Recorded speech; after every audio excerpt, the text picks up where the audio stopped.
ওড়িশায় ফের বাঙালি শ্রমিক আক্রান্ত। অচৈতন্য অবস্থায় বাংলায় ফিরল, সংকটজনকভাবে হাসপাতালে ভর্তি। ওড়িশায় সরলা রোড স্টেশনে দুষ্কৃতীদের হাতে আক্রান্ত স্বরূপনগরের পরিযায়ী শ্রমিক গুরুতর অসুস্থ। উত্তর ২৪ পরগনার বসিরহাট মহকুমার স্বরূপনগর থানার পুর নির্মাণ গ্রাম পঞ্চায়েতের নির্মাণ গ্রামে বাড়ি।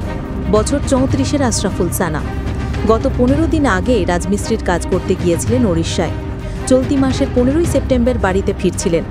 হাওড়া স্টেশন মনে করে ভুলবশত ওড়িশার সরলা রোড স্টেশনে নেমে পড়ে। সেখানে একদল দুষ্কৃতীর হাতে বাঙালি হওয়ায় বাংলাদেশি বলে তাকে বেধড়ক মারধর করে। এই কথা মোবাইল ফোনে পুরো ঘটনা পরিবারকে জানায়।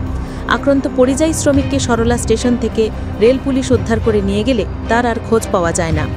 এরপরে মালদার মুর্শিদাবাদের কিছু পরিযায়ী শ্রমিকের সঙ্গে দেখা হয়। তখন তারা পরিবারকে বিস্তারিত জানায়। তার শরীরে একাধিক আঘাতের চিহ্ন রয়েছে।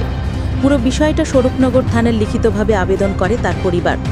সন্তানকে ফিরিয়ে আনার জন্য স্বরূপনগর থানার পুলিশ আধিকারিক অরিন্দম হালদার তার উদ্যোগে পরিবারের সদস্যরা গিয়ে বুধবার ভোর রাতে তাকে অ্যাম্বুলেন্সে করে নিয়ে আসেন। তখনও পুরো অসুস্থ, অচৈতন্য অবস্থায় রয়েছে।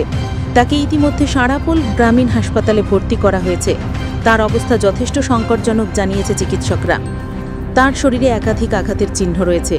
পরিবারের দাবি, সে বাঙালি, বাংলা ভাষা বলায় আক্রান্ত হয়েছে। ভিন রাজ্যে তাকে নির্মমভাবে মারা হয়েছে। শরীরের বিভিন্ন জায়গায় আঘাতের চিহ্ন রয়েছে। এইভাবে শুধু বাঙালি পরিযায়ী শ্রমিক বলে ভারতবর্ষের বিভিন্ন রাজ্যে আক্রান্ত হচ্ছে। সুবিচার চাইল আশরাফুল সানার পরিবার। যারা এই ঘটনা ঘটেছে অবিলম্বে তাদের শাস্তি চাই, এমনটাই দাবি পরিবারের সদস্য ইয়াসিন সানা, বাইজিৎ সানাদের।